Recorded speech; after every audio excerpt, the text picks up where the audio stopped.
I like candy. Do you like candy? You should like candy.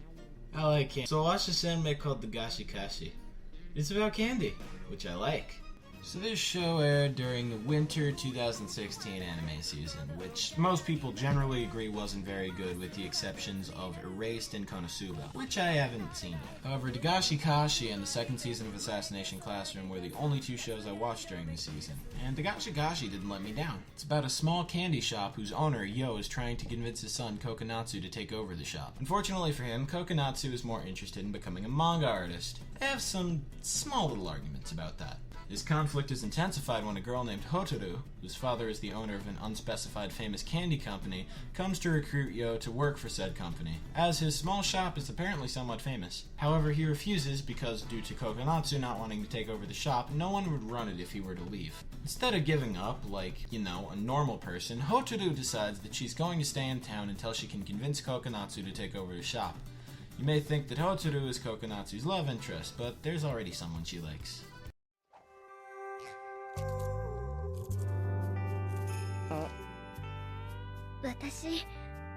私の好きな人は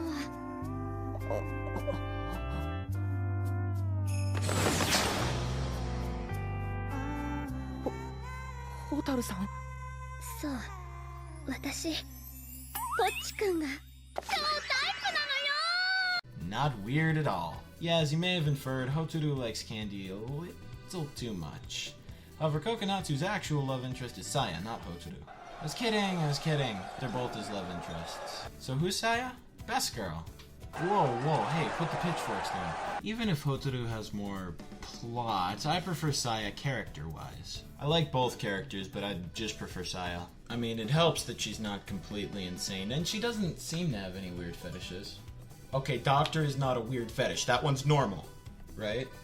Okay, so next to Yo's candy shop is a coffee shop run by another family. Saya's the daughter of the family, and she's known Kokonatsu since she was a kid. She's also had a crush on Kokonatsu since she was a kid. But this being an anime, he of course never notices. I mean, look at this. He's practically begging for the D, but he just doesn't get it. She's a little tsundere, but more dere than tsun. She only really gets mad at things that, would actually make people angry. Normally she's really nice.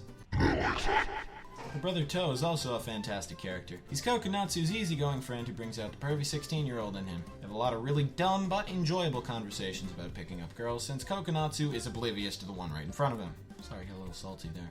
Anyways, my favorite moments with him are when he attempts to act deep and philosophical. This is basically it. The whole cast of the show near entirely consists of these 5 characters. So I think something worth talking about with this show is the structure. It has a very episodic format. Basically, each episode has a plot that relates to a specific type of Japanese candy. For example, one episode is about Kokonatsu and To using a fortune-telling candy to tell if they'll have any luck with girls. One episode is about To telling scary stories off the back of a gum wrapper to scare his sister. There's just a lot of clever ideas for plot lines based around this candy, and some of the brands are actually real.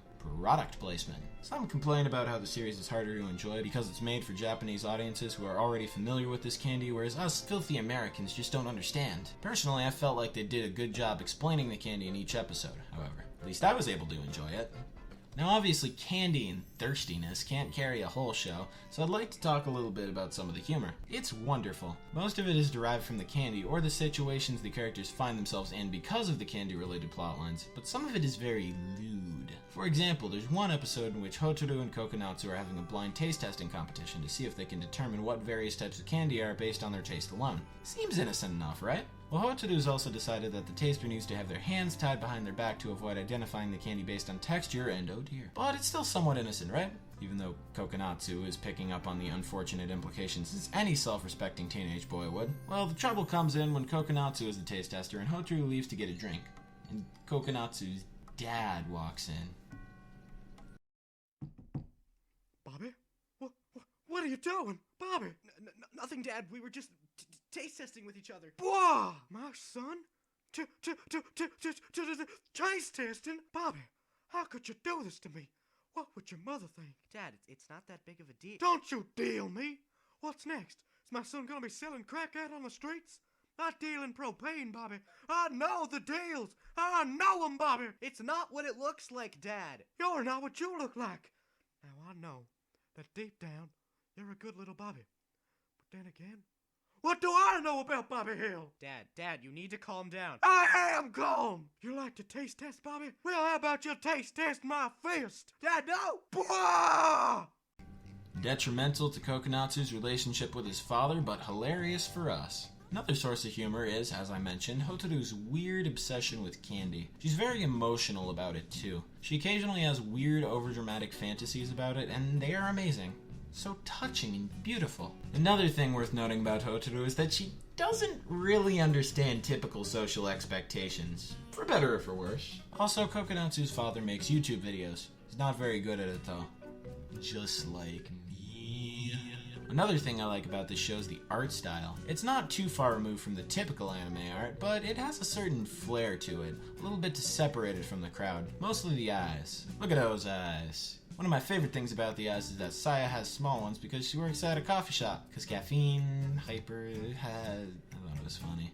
They also sometimes go for a really thick outlines, action anime sort of style, and surprisingly they really nail it. It looking as good as it does also makes the moments when it's used funnier because of how surprising and out of place it is. So yeah, overall Dagashi Kashi is a charming, funny show, and though it isn't terribly deep, I got a lot of enjoyment out of it. I watched it as it was airing and I looked forward to it each week. Saya's still best girl though. Huh, no.